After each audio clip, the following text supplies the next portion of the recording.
Assalamualaikum warahmatullahi wabarakatuh. Perkenalkan, nama saya Ilman Hidayat, kelas PTPB Angkatan 2018. Baik, pada video kali ini saya akan menjelaskan mengenai analisa lemak, analisa protein, analisa vitamin, dan analisa mineral. Langsung saja kita masuk kepada materi.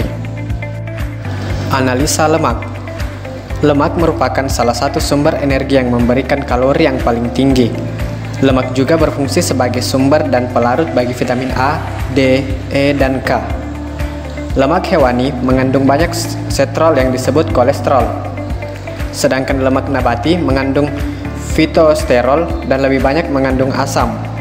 Lemak tak jenuh sehingga umumnya berbentuk cair atau minyak. Proses pengujian kadar lemak dapat dilakukan dengan metode yang pertama, metode ekstraksi Soxhlet, metode Babcock, metode Gerber, dan metode instrumental. Dalam menentukan kadar lemak, bahan yang diuji harus cukup kering, karena jika sedikit basah saja, selain memperlambat proses ekstraksi, air dapat turun ke dalam labu dan akan mempengaruhi dalam perhitungan. Selanjutnya, alat dan bahan yang digunakan untuk analisa kadar lemak. Yang pertama yaitu bahan. Perlu disiapkan kacang tanah sebanyak 5 gram, yang kemudian pelarut heksana. Adapun alatnya yaitu seperangkat alat soklet, kertas saring, oven, dan timbangan analitik. Adapun prosedur kerjanya yaitu yang pertama, pengeringan labu lemak 105 derajat dalam 1 jam.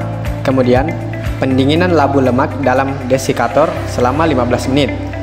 Kemudian sampel kurang lebih dari 5 gram. Kemudian penghalusan sampel. Setelah penghalusan sampel, maka dilakukan penimbangan sampel atau yang disebut dengan W1. Setelah itu penimbangan lemak kosong atau W2. Setelah itu pembungkusan sampel dalam selongsong. Setelah pembungkusan sampel dalam selongsong, maka dilakukan perangkaian alat ekstraksi Soxhlet. Setelah itu, masukkan sampel ke dalam Soxhlet, kemudian pemasukan heksan ke dalam Soxhlet kurang lebih 1/2 siklus. Setelah itu, pengekstraksian selama 6 jam. Setelah pengekstraksian selama 6 jam, maka dilakukan pemisahan heksan dan hasil ekstraksi RPM 50 dengan suhu 69 derajat Celcius. Setelah itu, pemanasan ke dalam oven selama 105 derajat selama 1 jam. Setelah itu, pendinginan labu lemak dalam desikator dengan waktu 15 menit. Dan yang terakhir yaitu penimbangan hasil ekstraksi atau W3. Itu tadi prosedur dari analisa kadar lemak. Setelah itu, lakukan pemanasan kembali ke dalam oven selama 1 jam apabila selisih penimbangan hasil ekstraksi terakhir dengan penimbangan sebelumnya belum mencapai 0,0002 gram. Adapun cara menghitung persen kadar lemak dihitung dengan rumus, yaitu persen lemak sama dengan W3 kurang W2 per W1 dikali 100%. Seperti pada rumus yang tertera di gambar. Selanjutnya yaitu analisa protein. Protein merupakan biomolekul yang sangat besar atau mikrobiopolimer yang tersusun dari monomer berupa asam amino. Dalam struktur molekulnya, protein terdiri dari atom karbon, hidrogen, oksigen, dan nitrogen. Terkadang ada beberapa yang berkaitan dengan sulfur dan fosfor. Analisa protein dibutuhkan ketika ingin mengetahui kandungan protein total, kemudian kandungan protein tertentu pada campuran, kemudian kandungan protein pada isolasi protein maupun pemurnian protein, kemudian kandungan non-protein dan nitrogen, kemudian komposisi asam amino, dan yang terakhir yaitu kandungan nutrif dari protein. Adapun metode analisa protein yaitu yang pertama analisa kualitatif berupa biuret dan ninhidrin. Yang kedua, analisa kuantitatif berupa Jedal, Lowry method, dan titrasi formol. Baik, di sini kita menggunakan metode Jedal. Salah satu analisa protein yang sering digunakan adalah metode Jedal, yaitu makanan didigesti dengan asam kuat, maka ikatan peptida akan terurai sehingga melepas atom nitrogen yang kadarnya dianalisa dengan teknik titrasi. Digesti. Proses digesti bertujuan untuk memecah ikatan kompleks polipeptida pada makanan menjadi ikatan peptida yang lebih sederhana dan menghasilkan molekul air, karbon dioksida, dan amonium sulfat. Digesti dilakukan dengan memanaskan sampel dalam suasana asam pada temperatur tinggi. Dalam reaksi ditambahkan katalis seperti potasium sulfat, selenium titanium, koper, dan lain-lain. Hasil akhir yang diinginkan adalah amonium sulfat. Yang kedua yaitu distilasi. Distilasi merupakan proses pendidihan sampel menggunakan air dan larutan alkali, di mana uap yang terbentuk didinginkan dalam kondensor kemudian ditampung sebagai destilat.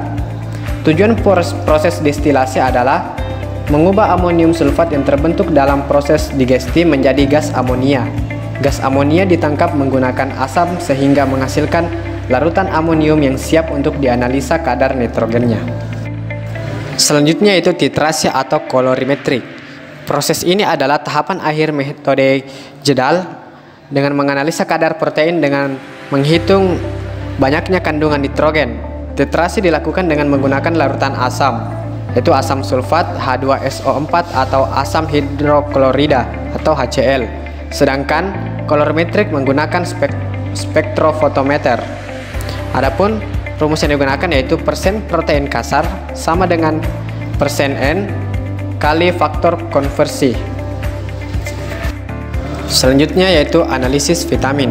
Secara garis besar, vitamin dapat dikelompokkan menjadi dua kelompok besar, yaitu vitamin yang larut dalam air dan vitamin yang larut dalam lemak. Hanya terdapat dua vitamin yang larut dalam air, yaitu B dan C. Sedangkan vitamin lainnya, yaitu vitamin A, D, E, dan K, bersifat larut dalam lemak. Vitamin yang larut dalam lemak akan disimpan di dalam jaringan adiposa atau lemak dan di dalam hati. Vitamin ini kemudian akan dikeluarkan dan diedarkan ke seluruh tubuh saat dibutuhkan. Dan jenis vitamin yang larut dalam air hanya dapat disimpan dalam jumlah sedikit dan biasanya akan segera hilang bersama aliran makanan. Saat suatu bahan pangan dicerna oleh tubuh, vitamin yang terlepas akan masuk ke dalam aliran darah dan beredar ke seluruh bagian tubuh. Adapun alat dan bahan yang dibutuhkan yaitu alat yang digunakan dalam praktikum ini adalah tabung reaksi, hot plate, gelas ukur, dan pipet tetes. Sedangkan bahan yang digunakan adalah aquades, pisang, larutan asam, ascorbat, vitamin CP, UC 1000 dan air jeruk 1% dan 5% dan 10%, dan reagen Benedict. Adapun proses kerjanya yaitu yang pertama uji Benedict. Pertama-tama tabung disiapkan, kemudian dimasukkan 5 ml reagen Benedict ke dalam tabung reaksi dan ditambahkan dengan larutan ascorbat 1%, 5% dan 10%. Tabung reaksi tersebut dimasukkan ke dalam gelas ukur dan dipanaskan di hot plate selama 5 menit. Reaksi positif terbentuk warna hijau, merah, oranye, merah bata atau endapan merah bata tergantung banyak Cu2O-nya. Selanjutnya yaitu oksidasi senyawa fenol. Pertama-tama pisang dipotong dadu kecil sebanyak 2 potong, lalu potongan tersebut dimasukkan ke dalam tabung reaksi. Setelah itu, pada tiap tabung reaksi dimasukkan larutan asam ascorbat berupa vitamin CP, UC 1000 dan air jeruk. Juga air putih masing-masing untuk 2 tabung reaksi. Tabung reaksi didiamkan selama 10 menit dan diamati perubahan yang terjadi. Adapun rumus persamaannya yaitu kadar vitamin C dalam satuan miligram per gram sama dengan VT kurang VB dikali kesetaraan XVL per VP kali BS. Selanjutnya itu analisis mineral. Fungsi mineral yaitu mempertahankan, mengatur sifat fisik dari sistem koloid, misalnya viskositas, difusi, tekanan osmos, dan mengatur keseimbangan asam-asam sebagai komponen enzim ataupun aktivator enzim. Adapun mineral dalam bahan pangan terikat dengan senyawa organik, contohnya yaitu hemoglobin, enzim, Fitin adapun sebagai garam yaitu NaCl, CaCO3, KLO3ION. Adapun yang bebas contohnya Na+, Ca++, dan Cl-. Baik, selanjutnya itu mineral dalam bahan pangan yang berasal dari alami. Untuk pangan nabati berasal dari tanah, air, ataupun pupuk. Sedangkan untuk pangan hewani dapat berasal dari pakan ataupun mineral yang sengaja ditambahkan dalam bahan. Penambahan tersebut karena program fortifikasi maupun karena proses. Sebagai contoh, fortifikasi iodium dalam garam, penambahan garam kalsium dalam pembuatan tahu, kontaminan yaitu yang berasal dari air, udara, alat-alat yang dipakai untuk pengolahan, pupuk, bahan kimia untuk memberantas hama dan penyakit, bahan pengepat maupun zat radioaktif. Bahan pangan yang terdapat di alam mengandung mineral yang berupa abu.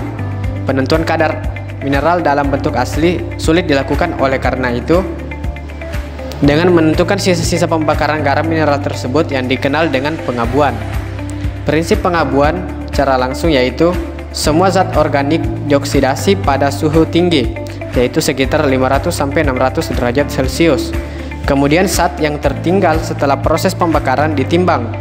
Metode yang dapat digunakan untuk mengukur dan menetapkan kadar abu suatu bahan pangan adalah metode AOAC, menggunakan metode Tanur untuk analisis kadar abu. Baik, itu tadi penjelasan mengenai analisis kadar lemak, vitamin, protein, dan mineral. Saya akhiri. Assalamualaikum warahmatullahi wabarakatuh.